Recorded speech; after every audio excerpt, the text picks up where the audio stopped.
మనము అడిగితే మనకి వారు ఏం చెప్పగలుగుతారు? ఏదైనా తెలిసిన వ్యక్తి దగ్గరికి వెళ్ళి మనం అడిగితే మనకు తెలియని వాటి గురించి తెలిసిన వ్యక్తికి మనం ఏదైతే తెలుసుకోవాలనుకుంటున్నామో తెలిసిన వ్యక్తి దగ్గరికి వెళ్ళి మనం అడిగితే వాటిని మనము తెలుసుకోగలుగుతాం. అనగా ప్రియమైనటువంటి వారులారా గమనించండి, గ్రహించండి.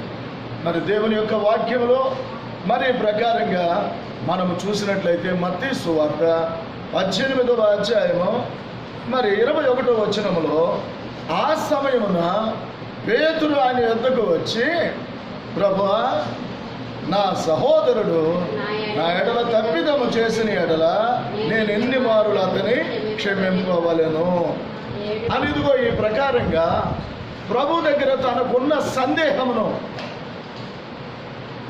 తనకున్నటువంటి మరి ఇదిగో ఈ యొక్క అనుమానమును, తనకున్న సందేహమును, ఎందుకంటే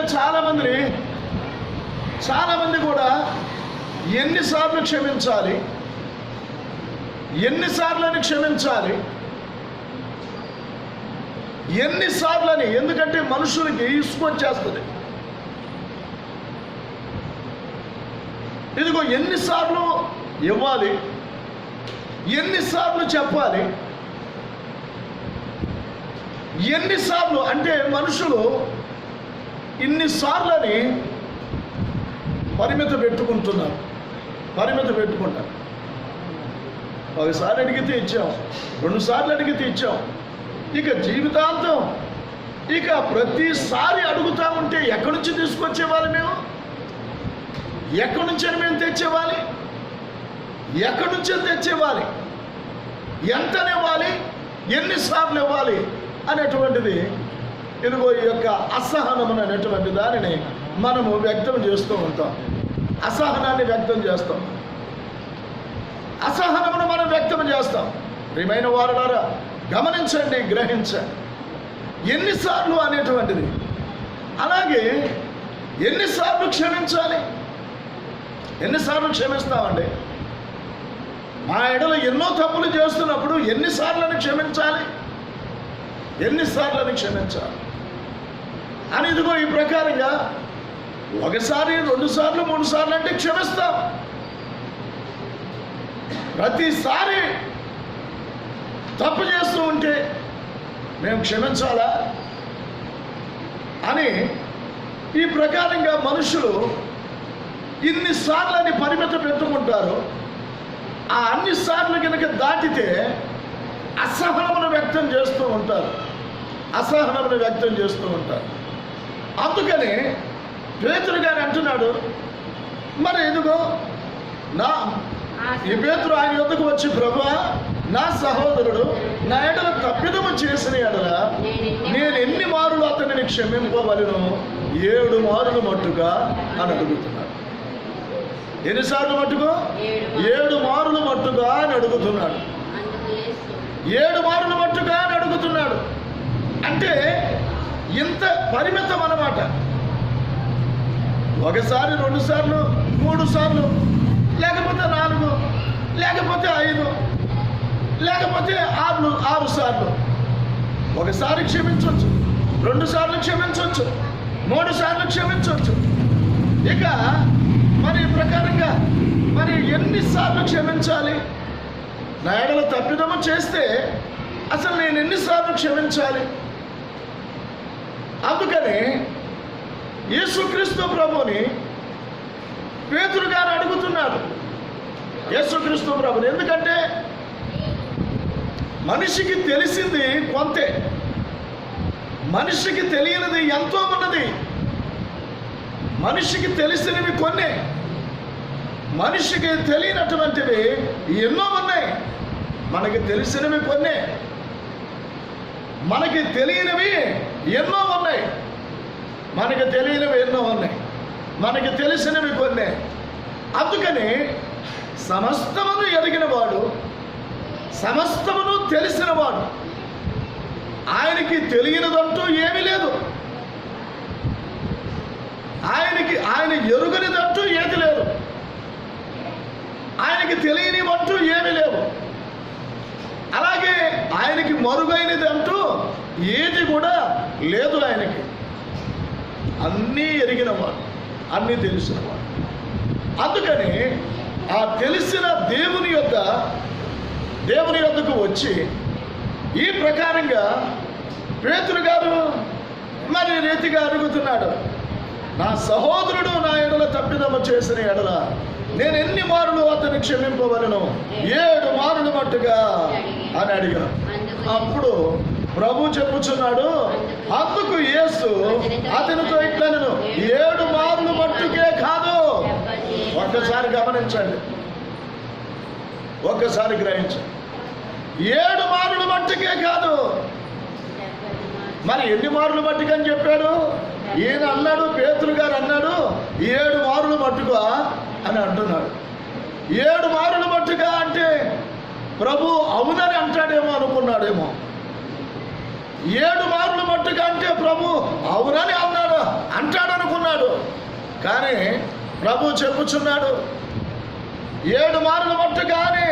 మరి ఇదిగో అయినా అని పేతురు గారు అడిగితే, ఒకవేళ తాను అడిగిన ప్రకారంగానే అదే దేవుడు కరెక్ట్ అంటాడేమో, అదే దేవుడు నిజమంట అవును అని అంటాడేమో అనుకున్నాడు. ప్రియమైన వారులారా, మనం అవునన్న దానికల్లా దేవుడు తలవుపుడు. మనం అవునన్నవన్నీ కూడా ఆయన అవుననడు. అలాగే మనం కాదు అన్నవన్నీ కూడా ఆయన కాదనడు. మనం అవునంటే అవునన్నా అవును, లేకపోతే కాదు అంటే కాదు అని దేవుడు మనతో ఏకీభవించడు. దేవుడు ఏదైతే ఆయనకి తెలుసో దానితో ఏకీభవిస్తాడు. మనం అనుకున్న ప్రకారంగా కాదు. అందుకని ఈయన అనుకున్నాడు అవునంటాడేమో. 7 మారులు మట్టుగా అని అడిగితే 7 మారులు మట్టుగాని అవును అని చెబుతాడేమో అనుకున్నాడు. కానీ యేసు ప్రభు అంటున్నాడు 7 మారులు మట్టుకే కాదయ్యా, 7 మారులు మట్టుకే కాదు. 7 మారులు మట్టుకే కాదు.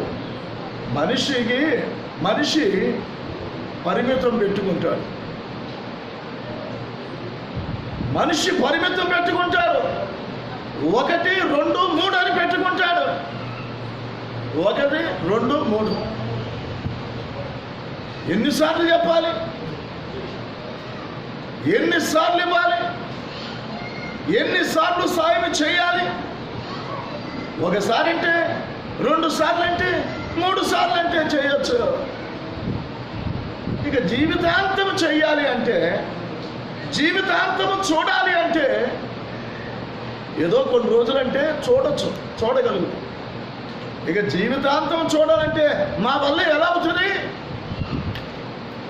జీవితాంతం మేము చూడలేము అన్నటువంటి దానిని ఎదుగో వ్యక్తం చేస్తూ ఉంటారు. కానీ యేసుక్రీస్తు ప్రభు ఆ మాట ఆ పేతురు అన్న దానికి ఆయన అవునట్ల 7 మారులు మట్టుకే కాదు, 70 ఏళ్ల మారులు మట్టుకని నీతో చెప్పుచున్నాను. ఏమైనా పేతురుతో ప్రభు చెప్పుచున్నాడు 7 మారులు మట్టుకే కాదయ్యా, 7 మారులు మట్టుకే కాదయ్యా. నీ సహోదరుని నువ్వు క్షమించాల్సి ఉంది. నీ సహోదరుని కానీ నువ్వు క్షమించాల్సింది 7 మారులు మట్టుకే కాదు, 70 ఏళ్ల మారులు మట్టుకని నీతో చెప్పుచున్నాను. అంటే మనిషి ఆయుష్కాలము 70 సంవత్సరాలు. అధిక బలం ఉంటే 80 సంవత్సరాలు. అంటే చూడండి 70 ఏళ్ల మారులు మట్టుకని. అంటే మనిషి క్షమ గుణాన్ని అలవర్చుకోవాలి, క్షమించే గుణాన్ని అలవర్చుకోవాలి. మనం ఏమనుకుంటామో తెలుసా? మరి ఈ ప్రకారంగా మరి ఇదిగో చిన్నపిల్లలకంటే తెలియదండి, వారినంటే క్షమించవచ్చు. చిన్నపిల్లలంటే వారికి తెలియదండి. కాబట్టి వారిని మనము క్షమించవచ్చు. పెద్దోళ్ళకి అన్నీ తెలిసిన వాళ్ళు కూడా తప్పు చేస్తే, అన్నీ తెలిసిన వాళ్ళు కూడా పొరపాటు చేస్తే, ఏదో చిన్నపిల్లలంటే మనం ఈ ప్రకారంగా క్షమించవచ్చు. ఒక్కసారి గమనించండి ప్రియమైన వారు, ఒక్కసారి గ్రహించండి, ఒక్కసారి గమనించండి, ఒక్కసారి గ్రహించండి. ఇప్పుడు యేసుక్రీస్తు ప్రభువు శిలువలో ఆయనని మరి ప్రకారంగా హింసించారు, ఆయన్ని సిలువేశారు. ఎంతగా ఎగతాళి చేస్తున్నారు, అపహాస్యము చేస్తున్నారు. నువ్వు నిజముగా దేవుని కుమారుడు అయితే కిందకి దిగినా, సిలువ దిగినా, అప్పుడు నువ్వు దేవుని కుమారుడు అని మేము నమ్ముతాం, దేవుని కుమారుడు అని నమ్ముతాం అని ఈ ప్రకారంగా ఎంత పరిహాసంగా అప్పుడు యేసుక్రీస్తు ప్రభు తనను అంతగా తన మీద నేరములు మోపారు, ఆయన మీద నెపములు వేశారు, అలాగే ఆయనను నిందించారు, ఆయన మీద చెడ్డ మాటలన్నీ కూడా కల్పించి చెప్పారు. ఈ రీతిగా మరి వాళ్ళందరూ కూడా ఆ రీతిగా చెప్పారు. ఆ తరువాత ఆయనని శిలువ మరణమునకు అప్పగించినప్పుడు మరి ఈ రీతిగా ఆయన శిలువలో వేలాడుతున్నప్పుడు మరి ఇదిగో యేసుక్రీస్తు ప్రభుని అపహాస్యము చేస్తూ పరిహాస్యము చేస్తూ ఉంటే ఆయన అన్నాడు కదా, ఏమని చెప్పాడు తెలుసా? తండ్రి, ఆయన ప్రార్థన చేస్తున్నాడు, వీరేమి చేయుచున్నారో వీరెరుగరు గనుక వీరిని క్షమించు. తండ్రి, వీరేమి చేయుచున్నారో వీరెరుగరు గనుక. ఎందుకని మనమందరము తల్లిదండ్రులకి తమ బిడ్డలు ఎంత పెద్దవారైనప్పటికీ సరే వాళ్ళ దృష్టిలో చిన్నపిల్లలే, వాళ్ళ దృష్టిలో ఏమీ తెలియని వారే, వాళ్ళ దృష్టిలో ఏమీ ఎరగని వారే. తల్లిదండ్రులకి తమ బిడ్డలు ఎప్పుడు కూడా చిన్నపిల్లలే, తల్లిదండ్రులకి తమ బిడ్డల్ని. అందుకనే ప్రతి వాటికి వెనకేసుకొని వస్తూనే ఉంటారు. వారికి పెళ్ళిళ్ళవని, వారికి పిల్లలు కలగని, వాళ్ళకి పిల్లలు కలగని, వాళ్ళ పిల్లలకి పెళ్ళిళ్ళవని, వాళ్ళకి పిల్లలు కలగని. తల్లిదండ్రులకి తమ బిడ్డలు ఎప్పుడు కూడా చిన్నపిల్లలే. తెలియని వారే, వాడికేం తెలుసు అని అంటూనే ఉంటాం.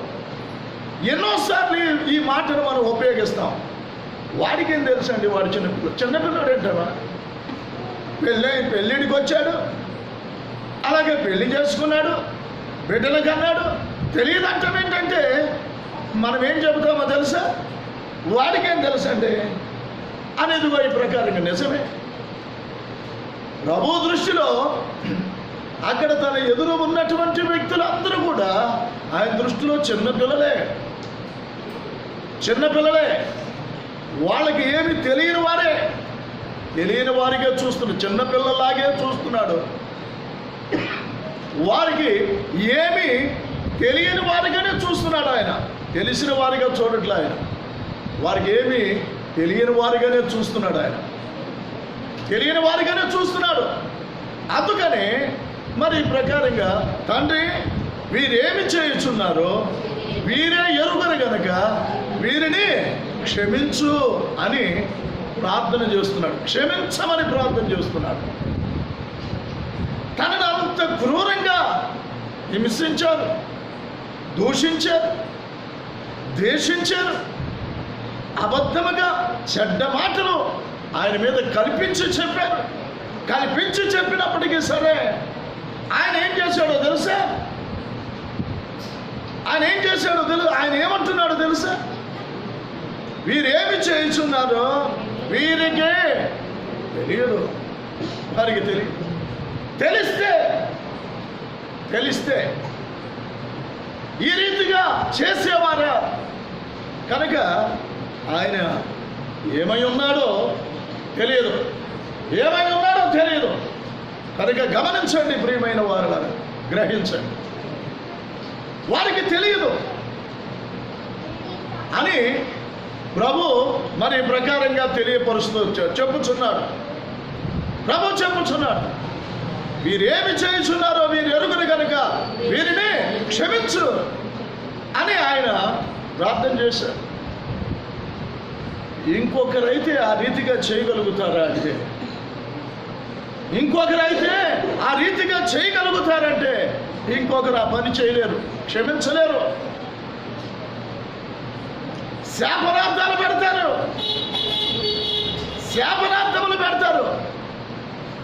ఒక్కసారి గమనించండి ప్రియమైన వారులారా, ఒక్కసారి గ్రహించండి. శాపనార్థములు పెడతారు. కానీ యేసుక్రీస్తు ప్రభు మరి ఆయన ఆ పని చేయలే. వారిని క్షమించారు. అందుకని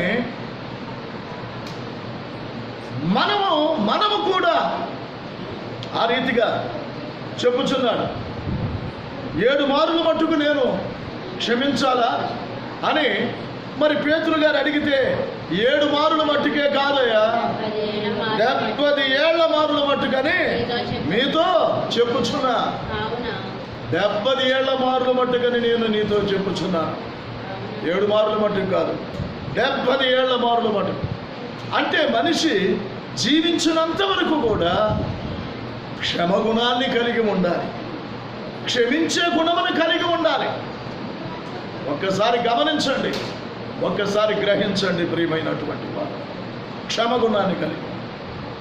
అందుకే యేసు ప్రభు ఇదిగో ఉపమానం కూడా వారికి మరి ఇదిగో పేతురు గారికి చెప్పుచున్నాడు. కావున పరలోక రాజ్యము తన దాసుల యొక్క లెక్క చూసుకుని కోరిన యొక్క రాజుని పోలి ఉన్నది. దేవుని యొక్క రాజ్యము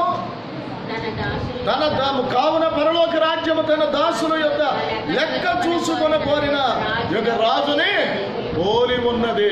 ఒక రాజును పోలి ఉన్నది. అతడు లెక్క చూసుకొని మొదలు పెట్టినప్పుడు అతనికి 10,000 తలాంతులు అచ్చి ఉన్న ఒకడు అతని యొద్దకు తేబడెను.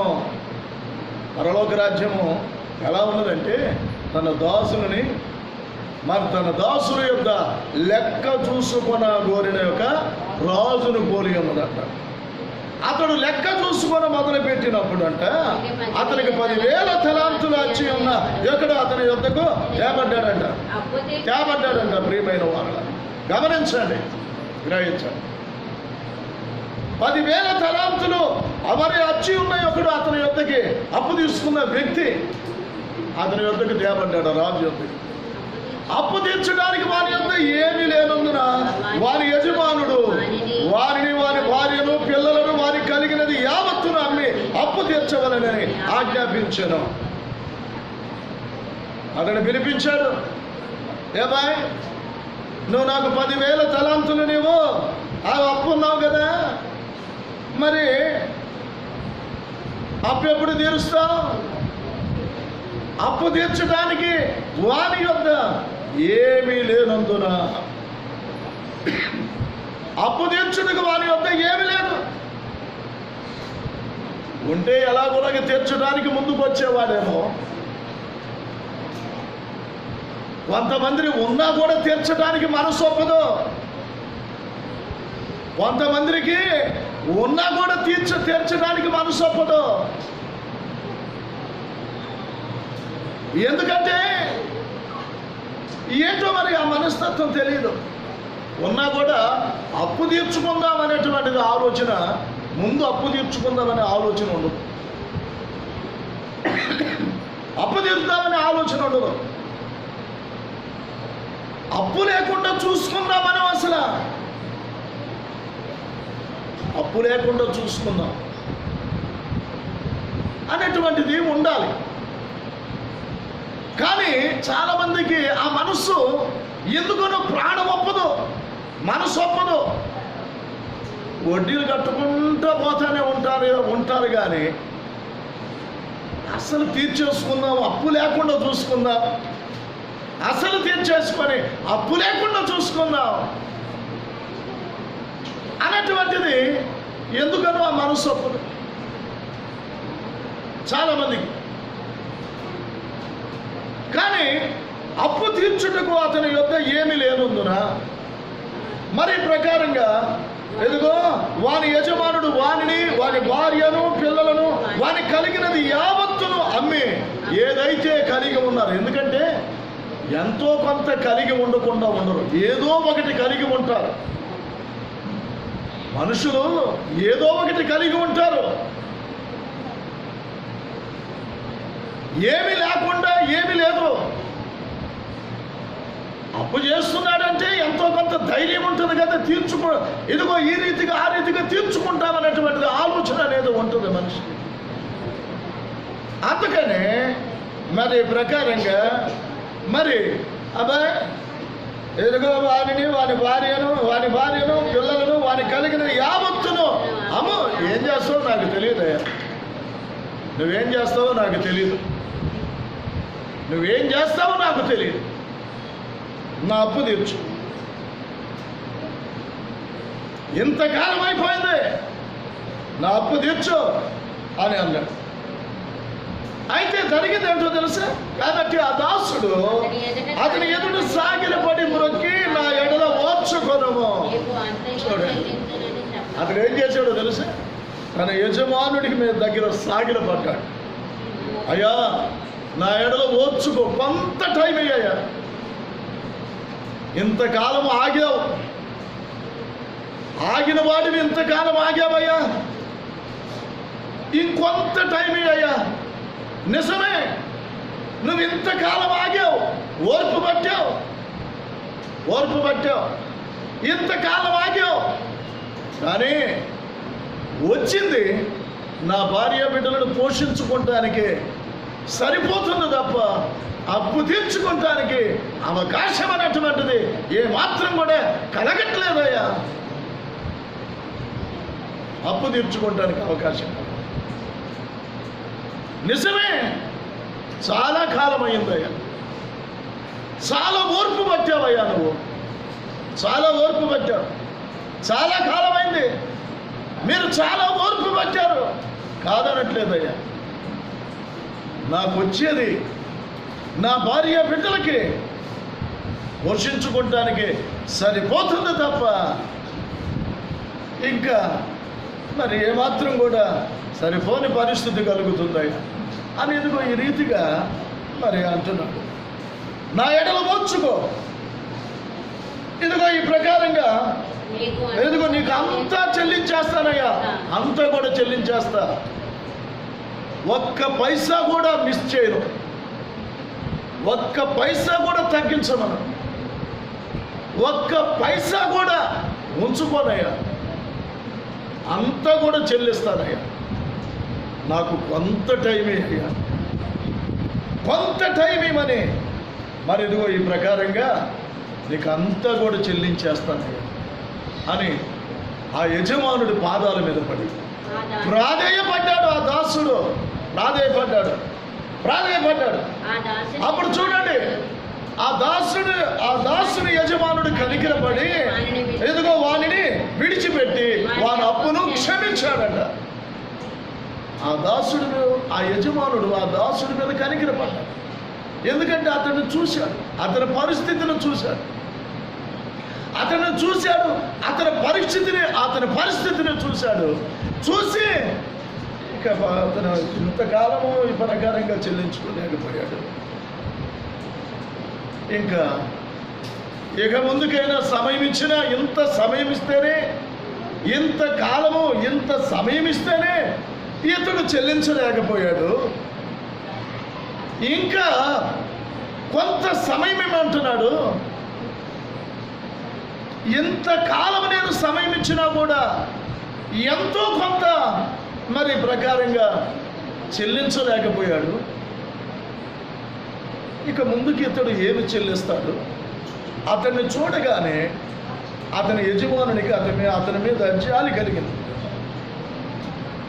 అతని యజమానునికి జాలి కలిగింది.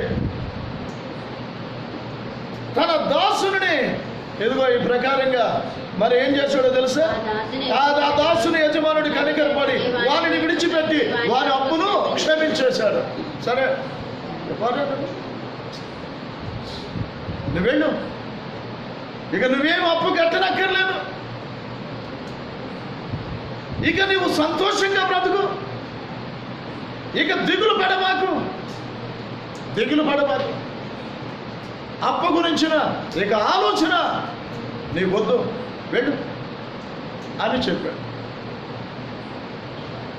తన యజమానుడు ఎదుట పాదాల మీద పడి, అప్పు చెల్లించమన్న యజమానుడి పాదాల మీద పడి, అయ్యా నా ఎడలప్ప కొంత ఓర్చుకోయా, నాకింకో కొంత సమయం అయ్యా, సమయం ఇచ్చినట్లయితే ఇదిగో నా అప్పంతా కూడా నేను నీ అప్పంతా కూడా చెల్లిస్తానయ్యా, నీ అప్పు తిరిగి నేను ఇచ్చేస్తాను, అంతయు చెల్లిస్తాను అని చెప్పినటువంటి ఆ దాసుడు అతని పాదాల మీద పడి, అతడు ఆ రీతిగా పశ్చాత్తాపపడుతూ బ్రతిమలాడుకుంటూ ఉంటే యజమానుడు కనికరపడ్డాడు. యజమానుడు కనికరపడి ఏం చేశాడంటే వాని అప్పంతా కూడా వాడిని విడిపించి వాని అప్పంతా కూడా వాడిని విడిచిపెట్టేశాడు, వాని అప్పంతను కూడా క్షమించాడు. వెళ్ళండి, నీవు నీ భార్యతో శుభ్రంగా బ్రతికి అని చెప్పినప్పుడు చెప్పాడు. చూడండి, ఆ దాసుడు యజమానుడు పాదాల మీద పడినందున, యజమానుడు పాదాల మీద పడి పశ్చాత్తాపడినందున ఆ యజమానుడు వారి మీద కనికరపడ్డాడు. అయ్యో, ఇక ఏ రీతిగా కట్టాడు, నేను ఇంతకాలము సమయం ఇచ్చినప్పటికీ ఎంతో కొంత కట్టగలిగేవాడైతే ఎంతో కొంత కట్టగలిగేవాడు, లేకపోతే తీర్చగలిగేవాడు ఎంతో కొంత తీర్చగలిగేవాడు. నేను ఇంతకాలం వారి అతనికి సమయం ఇచ్చినప్పటికీ కూడా ఎంతో కొంత తీర్చగలిగేవాడు. ఎంత సమయం ఇచ్చినప్పటికీ కొంత కూడా తీర్చలేకపోయాడు. ఇక ముందు కూడా సమయం ఇస్తే ఇంకేం తీర్చగలుగుతాడని ఆ యజమానుడు ఏం చేశాడంటే క్షమించేశాడు. మరి యజమానుడి దగ్గర క్షమాపణ పొందిన ఇతడు బయటికి వెళ్ళాడు. బయటికి వెళ్ళి మరి ఇదిగో ఈ ప్రకారంగా తనకు 100 దేనారములు వచ్చి ఉన్న తన తోటి దాసులలో ఒకరిని చూసి, ఈడికొకడు అప్పు ఉన్నాడు, ఇతనికి ఒకడు అప్పు ఉన్నాడు. ఇతడేమో 10,000 తలాంతులు మరి ప్రకారంగా వచ్చి ఉన్నాడు. అయితే యజమానుడి పాదాల మీద పడి వేడుకొనినప్పుడు ఇతని అప్పును ఆ యజమానుడు క్షమించాడు. అయితే ఎవరైతే క్షమాపణ పొందాడో ఆ వ్యక్తికి ఒకడు 100 దేనారాలు బాకీ ఉన్నాడు, అప్పున్నాడు. అప్పుడు వాడు గొంతు పట్టుకున్నాడు. వాడు గొంతు పట్టుకొని నీవు వచ్చి ఉన్నది చెల్లింపమని, నువ్వు వచ్చి ఉన్నది చెల్లింపమంటున్నాడు. అయితే అందుకు అదిగో అతను అంటున్నాడు, తోడిదా సాగిలపడి నా ఎడల వచ్చుకొనుము నీకు చెల్లించదనని వారిని వేడుకొనెను. కానీ వాడు కూడా ఇతను ఎలాగైతే తన యజమానుడి దగ్గర ఆయన పాదాల మీద పడి ఎలాగైతే వేడుకున్నాడో అలాగే ఇతనికి వచ్చిన్న వాడి దగ్గరికి వెళ్ళి అతన్ని గొంతే పట్టుకున్నాడు. నాకు 100 దేనారాలు నువ్వు ఇవ్వాలి, నాకు 100 దేనారాలు ఇవ్వాలి. ఇది ఇంచుమించు ₹1 కావచ్చు అంట దేనారం. ఇంచుమించు ఇది ₹1 కావచ్చు. అయితే ఇతడు 100 దేనారాలు అంటే 50. 10,000 తలాంతులు, ఒక తలాంతు ఇంచుమించు ₹3,600 అంట కావచ్చు. ₹3,600 కావచ్చు అంట. అక్కడ కింద ఉంటుంది, అక్కడ ఒక తలాంతు వచ్చి ఇతడు ఎంత బాకీ ఉన్నాడు? 10,000 తలాంతులు. 10,000 తలాంతులు ఎంత పెద్ద మొత్తమో చూడండి. అయితే ఈ పెద్ద మొత్తమును అతని యజమానుడి పాదాల మీద పడినప్పుడు ఆ యజమానుడు అతన్ని క్షమించి విడిచిపెట్టేశాడు. అతని అప్పును క్షమించేశాడు. నువ్వేమిగా అప్పు కట్టనక్కర్లేదు, శుభ్రంగా బ్రతుకుపో అని చెబితే తనకు ఒక్క 50 రూపాయలు అచ్చి ఉన్నవాడు అప్పున్నోడు కనపడగానే వాడి గొంతు పట్టుకొని, రే నా అప్పు తీర్చు అంటే ఆ అప్పు తీసుకున్న వ్యక్తి అతని పాదాల మీద సాగిలపడ్డాడు. నా ఎడల ఓర్చుకోయ్యా, నీకు చెల్లిస్తాను అని వారిని వేడుకున్నాడు. వాడు ఏమాత్రం కూడా ఒప్పుకొనక, నేను ఇంతకాలమైంది నేను నీకు ఇచ్చి తప్పించుకొని తిరుగుతావా నువ్వు? తప్పించుకొని తిరుగుతావా నువ్వు? ఇప్పుడు దొరికావు నువ్వు. నేను నీ కోసం వెతుకుతున్నా కానీ నువ్వు దొరకట్లేదు. తప్పించుకొని తిరుగుతున్నావు నీవు, నాకు కనపడకుండా తప్పించుకొని తిరుగుతున్నావు. కాబట్టి ఇప్పుడు దొరికావు, నేను నిన్ను విడిచిపెట్టను. నువ్వు నా అప్పు చెల్లించాల్సి ఉంది. నా అప్పుని చెల్లించాల్సి ఉంది. చెల్లిస్తావా? చెల్లించాల్సి ఉంది. ఇప్పుడే కట్టేయాలి నువ్వు. ఇప్పుడు నా బాకీ తీర్చని ముందు నువ్వు నా బాకీ తీర్చి కదలు. బాకీ తీర్చకుండా ఇప్పుడు నేను నిన్ను ఏమాత్రం కూడా వదిలిపెట్టే ప్రసక్తి లేదు. నా బాకీ సంగతి తేల్చి అవతలికి వెళ్ళు. అవతలికి వెళ్ళు. నా బాకీ సంగతి తేల్చి నువ్వు అవతలికి వెళ్ళు అని ఇదిగో ఈ ప్రకారంగా పట్టుబట్టాడు. వాడంటున్నాడు, నాకు కొంత సమయం అంటున్నాడు. ఇక నేను నీకు సమయం ఇచ్చే ప్రసక్తే లేదు. ఇక నేను గడువిచ్చే ప్రసక్తే లేదు.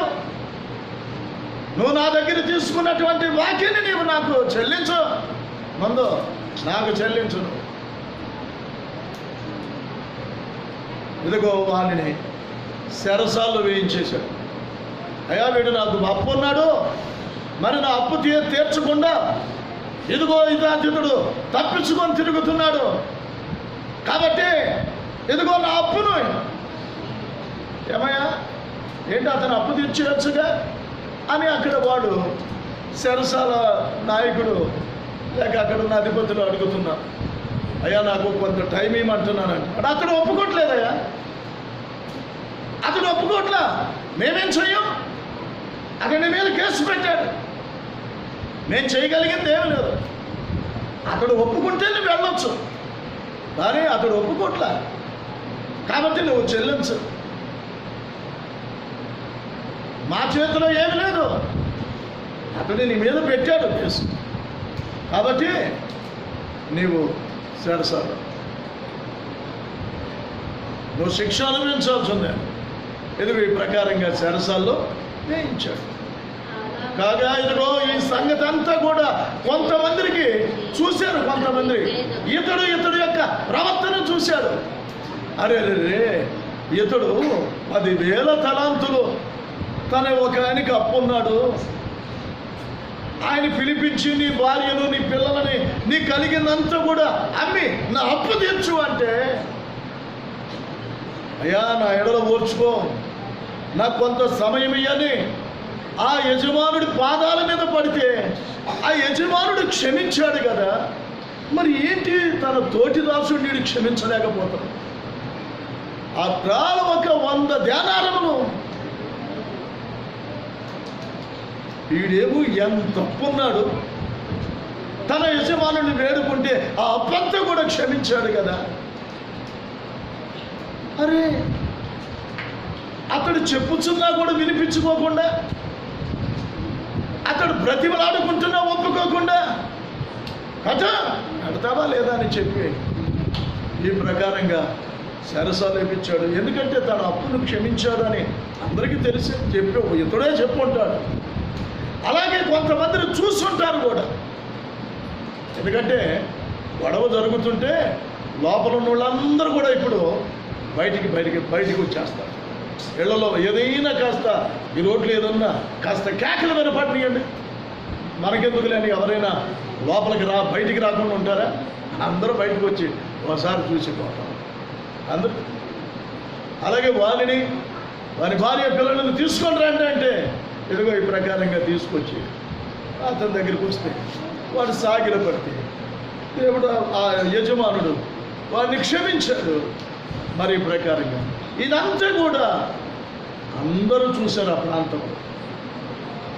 అయితే ఇతడు చేసింది కూడా ఇప్పుడు చూశారు, చాలామంది బాధపడుతున్నారు. కదా వీడి యజమానుడిని వేడుకుంటే యజమానుడు ఇతని యొక్క అప్పును క్షమించాడు కదా, మరి ఈడెందుకని ఇలా చేయలేకపోతాడు అని ఈ సంగతి తీసుకొని వెళ్ళి ఆ యొక్క ఇతడు ఎవరికైతే అప్పు ఉన్నాడో ఆయనకి చెప్పారు. అయ్యా ఇదిగో కాగా వారి తోడి దాసులు జరిగినదో చూసి మిక్కిలి దుఃఖపడి మరి ప్రకారంగా మరి జరిగినదంతయు తమ యజమానునికి వివరముగా చెప్పారు. ఆ దాసులు అక్కడ ఉన్న కొంతమంది దాసులు చూశారు, అతని దాసులు చూశారు. అరే మన యజమానుడిని ఇతడు వేడుకుంటే మన యజమానుడు ఇతను అప్పంతా క్షమించాడు కదా, మరి తన తోటి దాసుడు తనకు అప్పుంటే అతడు వేడుకుంటున్నా కూడా వదిలిపెట్టకుండా సరసాల్లో వేపించాడే. ఈ సంగతి మనం ఆయనకి చెబుతాం. అక్కడికి వెళ్ళి యజమానుడికి వివరంగా చెప్పారయ్యా, ఎదుగో నీ దగ్గర మీకు అప్పు తీసుకున్న వ్యక్తిని మీరు క్షమించారు కదా, అయితే తనకు అచ్చి ఉన్నవాడు ఒకడు, తనకు 100 దేనారాలు అచ్చి ఉన్నటువంటి వ్యక్తి కనపడితే ఆ వ్యక్తిని ఇతడు అడిగాడు. అయితే అతను గొంతు పట్టుకొని నువ్వు వచ్చి నాకు అప్పు తీర్చాల్సి ఉంది అని ఈ ప్రకారంగా అతన్ని చెరసాలు కనిగిరపడకుండా చెరసాల్లో వేపించాడయ్యా అని ఇదిగో ఈ ప్రకారంగా మరి తెలియపరిచాడు. అప్పుడు వారి యజమానుడు వారిని పిలిపించాడు. చూడండి, వారి యజమానుడు వారిని పిలిపించి, చెడ్డదాసుడా, నీవు నన్ను వేడుకొంటివి కనుక నీ అప్పు అంతయు క్షమించాను. నువ్వు నన్ను వేడుకున్నావుగా, నువ్వు నన్ను వేడుకుంటే నేను నీ అప్పంతా కూడా నేను క్షమించాను కదా, మరి నీవును నీ తోటి దాసుని కరుణింపవలసి ఉండదు కదా. చూడండి, నువ్వు నన్ను వేడుకుంటే నేను నిన్ను క్షమించాలిగా, నువ్వు నన్ను వేడుకున్నావు, అయ్యా నా ఎడలో ఓర్చుకోమన్నావు, నీ మీద నాకు జాలి కలిగింది, నీ మీద నాకు జాలి వేసి నీ భార్య బిడ్డలను చూశాను, నీ మీద నాకు జాలి కలిగినది, అందుకే నేను నిన్ను క్షమించాను, నీ అప్పంతా క్షమించాను, నీ అప్పంతా క్షమించాను. నేను నిన్ను కరుణించిన ప్రకారం నీవును నీ తోటి దాసుని కరుణింపవలసి ఉండెను కదా, కరుణింపవలసి ఉండవు, నువ్వు కూడా కరుణించాలి కదా. నేను నిన్ను మరి కరుణించిన ప్రకారంగా నీ తోటి దాసుడిని నువ్వు కూడా మరి ఎందుకో కరుణించవలసి ఉన్నావు కదా, కరుణించవలసి ఉన్నావు కదా. ఎందుకని కరుణించలేకపోయావు? అందుచేత వారి యజమానుడు కోపపడి తనకు వచ్చి ఉన్నదంతయో చెల్లించు వరకు బాధపరచు వారిని అప్పగించాడు. అంతే, బయట ఉన్నప్పుడే ఇంకా చెల్లించుకోలే. ఇక వీడు లోపలేస్తే ఇంకా ఆడేం చెల్లిస్తాడు? వాడు చచ్చేదాకా బయటకు వచ్చే అవకాశం. చూడండి, తాను 10,000 తలాంతులు యజమానుడికి అప్పు ఉంటే ఆ అప్పు తీర్చమని ఆ యజమానుడు బలవంత పెడితే ఆ యజమానుడి పాదాల మీద పడి, అయ్యా నా ఎడలు ఓర్చుకోయ్యా, నీకు అంతా చెల్లిస్తానయ్యా అంటే బయటికి వెళ్ళాడు.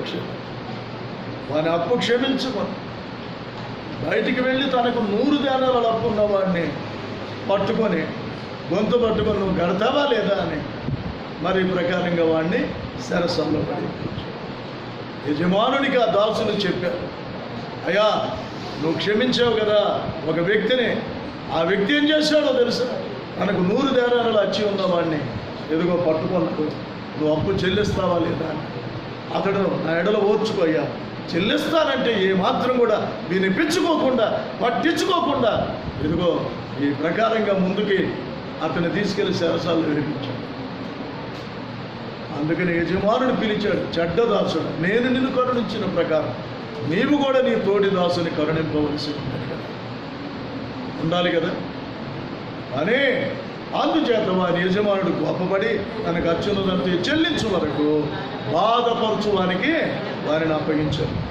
అప్పుడు ప్రభు చెప్తున్నాడు, మీలో ప్రతి వాడును తన సహోదరుని హృదయపూర్వకముగా క్షమింపని ఎడల. క్షమిస్తున్నావా నీ సహోదరుని? ఆమె ఇట్టంది, ఆమె అట్టంది, ఆడు ఇట్టన్నాడు, మా సహోదరుడు ఎట్టన్నాడు, అట్టన్నాడు, అలాగన్నాడు, ఇలాగన్నాడు అంటున్నావు కదా. ఎవరు నిన్ను అందెవరు? నిన్ను అందెవరు? నీ సహోదరిగా, నీ సహోదరుడేగా, బయటవాడు కాదుగా, నీ సహోదరుడేగా, నీ సహోదరేగా. నిన్ను అందెవరు? బయట వాళ్ళు కాదుగా. కానీ నువ్వేం చేస్తున్నావు? ఒక్కసారి గమనించు ప్రియ సహోదరి, ప్రియ సహోదరు, గ్రహించు. నీ సహోదరిని, మీలో ప్రతి వాడును తన సహోదరుని హృదయపూర్వకముగా క్షమింపని ఎడల. నువ్వు చాలా మందిని క్షమిస్తున్నారు కానీ, క్షమిస్తున్నాను అంటున్నారు కానీ హృదయపూర్వకంగా ఏ మాత్రం కూడా క్షమించలేకపోతున్నారు. ఒక అతనంట మారు మనసు పొందిన తర్వాత ఒక వ్యక్తి దగ్గరికి వెళ్ళాడంట. అరే, నేను దేవుణ్ణి తెలుసుకున్నప్పుడు నేను నిన్నెన్నో అన్నాను, నిన్నెంతగానో నేను బాధ పెట్టాను, బాధ పెట్టాను, కాబట్టి నన్ను క్షమించరా అని అన్నాడు.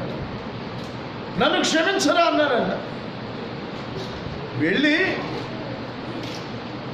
తన స్నేహితుడిని క్షమాపణ అడుగుతున్నాడంట. దేవుడు అతనిని మార్చాడు. అందుకని అతనికి అర్థమైంది, నా సహోదరుడికి నేను వ్యతిరేకంగా లోకములో ఉన్నప్పుడు, దేవుణ్ణి తెలుసుకున్నప్పుడు, వాక్యము తెలియనప్పుడు, వాక్యం ఎరగనప్పుడు నేను నా సహోదరుని నేను ఎంతగానో ద్వేషించాను, ఎంతగానో దూషించాను. అతనికి వ్యతిరేకంగా నేను ఎన్నో మాట్లాడాను. కాబట్టి అతని యొక్క హృదయమును, అతని హృదయమును, అతని యొక్క మనసును నేను గాయపరిచాను.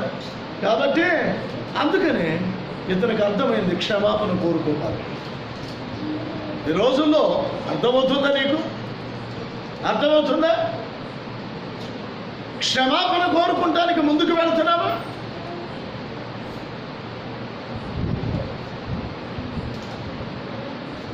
క్షమాపణ కోరటానికి ముందుకు వెళ్తున్నావా? కానీ నువ్వు ఏమాత్రం కూడా అది చెయ్యవు. నీకు అహం అడ్డు వస్తుంది. అహం, నేనెందుకు తగ్గాలి, నేనెందుకు వెళ్ళాలి, నేనెందుకు వెళ్ళి క్షమాపణ అడగాలి? ఏమైనటువంటి వాళ్ళ క్షమగుణాన్ని కలిగి ఉండమంటున్నాడు. క్షమగుణాన్ని కలిగి ఉండమంటున్నాడు దేవుడు.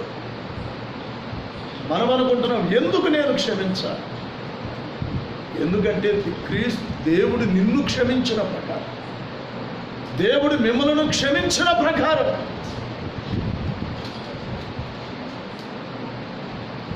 దేవుడు మిమ్మల్ని క్షమించిన, అసలు క్షమింపబడటానికి మన దగ్గర ఏమైనా ఇది ఉందా?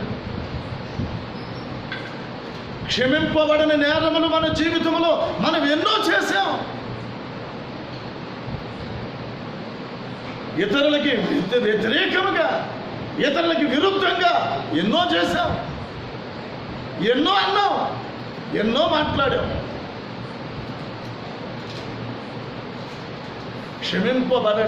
క్షమింపబడని నేరములు ఎన్నో కూడా మనం చేశాం.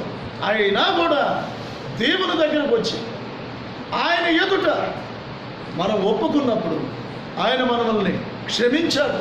ఆయన మనల్ని క్షమించాడు. అలాగే ఆయన మనల్ని క్షమించిన ప్రకారం మనము కూడా క్షమించాలి కదా. ప్రభు మనల్ని క్షమించింది ఎందుకంటే మనము కూడా ఇతరులని మన ఎడల తప్పిదము చేసిన వారు, మన ఎడల తప్పిదము చేసినటువంటి వారు, మనకి వ్యతిరేకంగా మాట్లాడిన వారు, మనకి విరుద్ధంగా మాట్లాడినటువంటి వారు మనము క్షమించవలసి. ఎందుకని దేవునికి వ్యతిరేకంగా ఎన్నో మాట్లాడాం, దేవునికి విరుద్ధంగా ఎన్నో చేశాం. కేవలం ఆయనకే వ్యతిరేకంగా ఎన్నో చేశాం. అయినా కూడా దేవుడును వేడుకున్నావు కనుక దేవుడు నిన్ను క్షమించాడు. అన్ని విషయాల్లో కూడా దేవుడు నిన్ను క్షమించాడు కదా. నిన్ను క్షమించి దేవుని ద్వారా నువ్వు క్షమాపణ పొందుకున్న తర్వాత నీవు కూడా నీ సహోదరులని నీవు కూడా అదే రీతిగా క్షమించాలి కదా. ఎందుకని క్షమించలేకపోతావు? ఏమైనటువంటి వారులారా గమనించండి, గ్రహించండి. మీలో ప్రతి వాడును తన సహోదరుని హృదయపూర్వకముగా క్షమింపని ఎడల నా పరలోకపు తండ్రి ఆ ప్రకారమే మీ ఎడల చేయుననెను.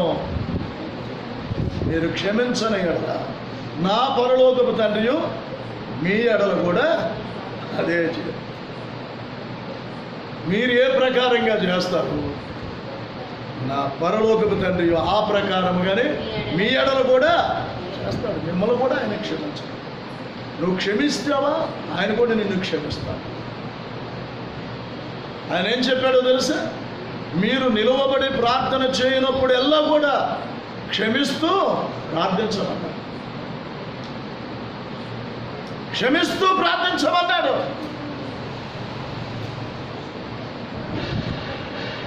మా ఎడల అపరాధములు చేయువారిని మేము క్షమించిన రీతిగా మా అపరాధములను క్షమించు.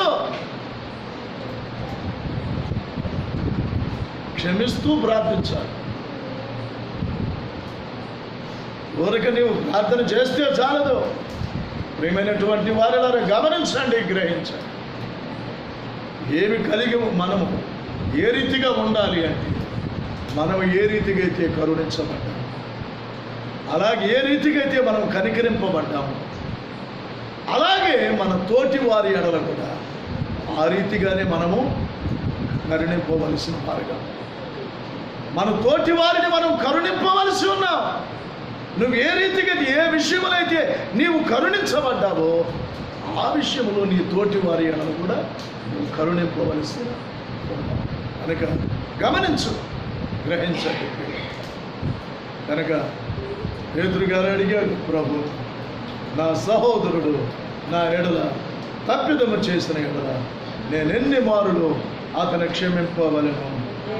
7 మారులు మట్టుగా. అంటే మరి యేసుక్రీస్తు ప్రభు చెప్పారు. అందుకు యేసు అతనితో 7 మారులు మట్టుకే కాదు 70 ఏళ్ల మారులు మట్టుగాని నీతో చెప్పుచున్నాను. ఆనాడు పేతురుతో చెప్పినటువంటి ఈరోజు మనతో కూడా చెప్పుచున్నాడు దేవుడు. ఆనాడు పేతురుతో చెప్పినటువంటి యేసుక్రీస్తు ఈరోజు తన వాక్యం ద్వారా మనతో చెప్పుచున్నాడు. 70 మన సహోదరుడు ఎన్ని మార్లు క్షమించాలి? 7 మార్లు మట్టుగా కాదు, 70 ఏళ్ల మార్లు మట్టుగా మీతో నిశ్చయముగా చెప్పుచున్నాడు. కనుక మనం ఏ రీతిగా అయితే కరుణింపబడ్డాము ఇతరుల ద్వారా, మనం కూడా అదే రీతిగా మనం కరుణింపబడి రీతిగానే మనము క్షమాపణ పొందిన రీతిగానే మన ఎడల తప్పుదము చేస్తాం. మనము కూడా అదే రీతిగా క్షమించాలని, మీరు క్షమించిన ఎడల హృదయపూర్వకంగా క్షమిస్తున్నాం కాదు. అలాగే అందుకని ఆ సహోదరుడు గుర్తించి తన స్నేహితుడి దగ్గరికి వెళ్ళి మరి ప్రకారంగా క్షమాపణ అడగాలని అతని ఆత్మ అతన్ని ప్రేరేపిస్తుంది. దేవుని ఆత్మ అతనిలో పనిచేస్తుంది. అతడు వెళ్ళి తన సహోదరుని దగ్గరికి వెళ్ళి, రే నన్ను క్షమించరా, నేను చాలా కష్టపెట్టాను, నిన్ను చాలా బాధ పెట్టాను, నిన్ను చాలా దుఃఖ పెట్టాను, నా మాటల చేత నిన్ను ఆయాస పెట్టాను. అయినా నువ్వు నన్ను ఏమీ అనలేదు, నువ్వు నన్ను ఏమీ అనలా. కాబట్టి అప్పుడు నాకు తెలియదురా. అప్పుడు నాకు దేవుడు తెలియదు, దేవుడిని నేను తెలుసు. దేవుని వాక్యం కూడా నాకు తెలియదు కనుక నేను దేవుని వాక్యం ఇప్పుడు దేవుని నమ్ముకున్నాను. నేను దేవుణ్ణి తెలుసుకున్నాను, దేవుని వాక్యమును నేను విన్నాను. నాకు అర్థమైంది నీ దగ్గర క్షమాపణ పొందడానికి నేను వచ్చాను, నన్ను క్షమించరా అని అన్నాడంట తన స్నేహితుడు. అప్పుడు ఆ స్నేహితుడు క్షమించాలేరా అన్నాడు, క్షమించాలేరా అన్నాడంట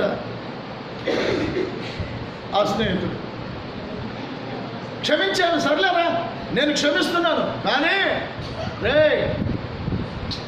నువ్వు అన్న మాట మాత్రం నా డొక్కలోనే ఉందిరే అన్నాడండి. ఇదేం క్షమాపణ, ఇదేం క్షమాపణ, ఇదేం క్షమాపణ అండి? ఇది చాలా విడ్డూరంగా ఉన్నది. ఇదేం క్షమాపణ? క్షమించాడంట కానీ ఆడన్న మాటలన్నీ డొక్కలోనే ఉన్నాయి, అందుకని అయ్యుంచుకొని క్షమించలేకపోతున్నారు.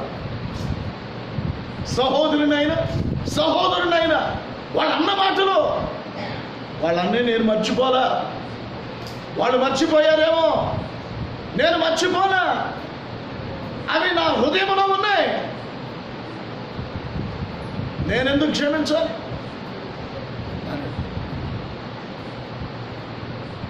మీలో ప్రతి వాడును తన సహోదరుని హృదయపూర్వకముగా క్షమింపని ఎడల నా పరలోకపు తండ్రియో ఆ ప్రకారముగా మీ ఎడల నువ్వెలా చేస్తావో దేవుడు కూడా నీ ఎడల తగ్గించాడు. నీకేనా ఉండటం చేతొచ్చా రీతిగా? దేవునికి చేత కదా రీతిగా ఉండటం నీకేనా? జాగ్రత్త ప్రియ సహోదరుడు, క్షమించాను కానీ నువ్వు అన్న మాట మాత్రం నా డొక్కలోనే ఉందిరో అన్నాడు. ఇంకేమైంది? అన్న మాటను మనసులో పెట్టుకొని ఇంకేం క్షమాపణ తీసేసుకోవాలి కదా. ప్రియమైనటువంటి వాళ్ళ గమనించడం, గ్రహించడం, యేసుక్రీస్తు ప్రభు మనకు నేర్పిన దాని ప్రకారంగా మరి పేతురు గారికి ఆనాడు యేసు ప్రభు నేర్పాడు. ఈరోజు తన వాక్యం ద్వారా మనకు నేర్పుతున్నాడు. నేర్చుకుని దాని ప్రకారం మనం జీవించడానికి, ఆ రీతిగా చేయడానికి మనం సిద్ధపరచుకుని అట్టి కృప ఇవ్వాలని మరి పరిశుద్ధాత్మ దేవుని యొక్క ఆ రీతిగా మనం నడుచుకున్నట్లుగా పరిశుద్ధాత్మ దేవుని యొక్క సహాయాన్ని తీసుకొని ప్రార్థన చేసుకుందాం. ప్రార్థన దేవుడి యొక్క మాటలు మన వినికిడిలో దీవించి ఆశీర్వదించును గాక. ఆమేన్, ఆమేన్, ఆమేన్. చిన్న ప్రార్థన చేసుకుందాం. మమ్మల్ని మిక్కిలిగా ప్రేమించిన మా ప్రియ పరలోకపు తండ్రి, మీ పరిశుద్ధ నామముకు లెక్కలకు స్తుతిస్తాం. మీ కృపను బట్టి, మీ దయని బట్టి, మా ప్రభా ఈ దిన ఆరాధన బట్టి మీకు స్తోత్రం. ఈ దిన ఆరాధనలో మీరు మీకు స్తోత్రం. మీ మాటల కొరకై మీకు స్తోత్రం. అయా తన సహోదరుని హృదయపూర్వకముగా క్షమించని మీ పరలోకపు తండ్రి మీ ఎడల ఆ ప్రకారంగా చేయాలి. ఆ సహోదరుడు తప్పిదము చేస్తే నేను ఎన్ని మారులు క్షమించాను? 7 మారుల మట్టుగా అని మా ప్రభు అడిగినప్పుడు కాదు, 70 ఏళ్ల మారులు మట్టుకని, 7 మారుల మట్టుకే కాదు, 70 ఏళ్ల మారుల మట్టుకని నీతో నిశ్చయముగా చెప్పుచున్నానని అతనికి ఒక ఉపమానము చెప్పావు నాయన. కనుక మా ప్రభు కనికరము లేనివాడు కనికరము లేని తీర్పునే పొందుతాడని ఎదట వాడి ఎడల మా ప్రభు ఏ రీతిగా అయితే మేము కనికరింపబడ్డామో, కరుణించబడ్డామో, ఏ రీతిగా అయితే మేము కరుణించబడ్డామో అలాగే మా తోటి వారిని అదే రీతిగా మేము కరుణింపవలసి ఉన్నాము. ఏ రీతిగా మేము క్షమించబడ్డామో ఆ రీతిగానే మా తోటి వారిని క్షమించబద్దులమయ్యం. అది హృదయపూర్వకంగా క్షమించబద్దులమయ్యం. కనుక మా ప్రభు ఒక వ్యక్తి మా ప్రభు తన యజమానుని వేడుకుంటే అతని ఎడల మా ప్రభు తండ్రి కరుడు మా ప్రభు జాలి అతని అప్పు అతన్ని కరుణించి అతని అప్పును క్షమించాడు. అయితే యజమానుడి దగ్గర అయితే మా ప్రభు తండ్రి క్షమాపణ పొందాడు. తన అప్పంతా కూడా క్షమించబడేలాగా చేసుకున్నాడు. తనకు వచ్చి ఉన్న వాటిని మా ప్రభా తండ్రి గొంతు పట్టుకొని ఆ ఖర్చు ఉన్నది నువ్వు చెల్లించమని 100 ధ్యానాల కోసం అక్కడిని చెరసాల్లో వేపించాడు. యజమానికి ఆ సంగతి తెలియపరిచినప్పుడు నన్ను నువ్వు వేడుకున్నావు, నేను నిన్ను కరుణించాను కదా, నీవు కూడా నీ తోటి దాసుని కరుణింపవలసి ఉండవలసినది కదా, ఎందుకు ఆ పని చేయలేకపోయావని నాయన ఆ యజమానుడు మా ప్రభు కోపపడి అతన్ని మా ప్రభు బాధపరచు వారి చేతికి అప్పగించబడ్డాడు. కనుక మా ప్రభు ఒక్కసారి జ్ఞాపకం చేసుకోండి. మేము నాయన రేపూర్వకంగా మమ్మల్ని మా ప్రభు తండ్రి వేడుకొనిన వారిని మేము కూడా ఆ రీతిగా క్షమించ బదులు మేము ఆ రీతిగా వచ్చే శక్తిని అనుగ్రహించండి, సహాయం చేయండి. మీ సన్నిధి మీ ఆత్మను మాతో ఉంచండి. క్రీస్తునామని అడుగుచున్నాము తండ్రి. ఆమేన్, ఆమేన్, ఆమేన్. మన తండ్రి అయిన దేవుని యొక్క దయ, కుమారుడైన యేసుక్రీస్తు వారి కృప, పరిశుద్ధాత్మ సహవాసం ఎప్పుడు ఎల్లప్పుడు ప్రభురాని పర్యంతం ఆయన సన్నిధి మనందరికీ తోడని కాపాడి నడిపించుగాక. ఆమేన్.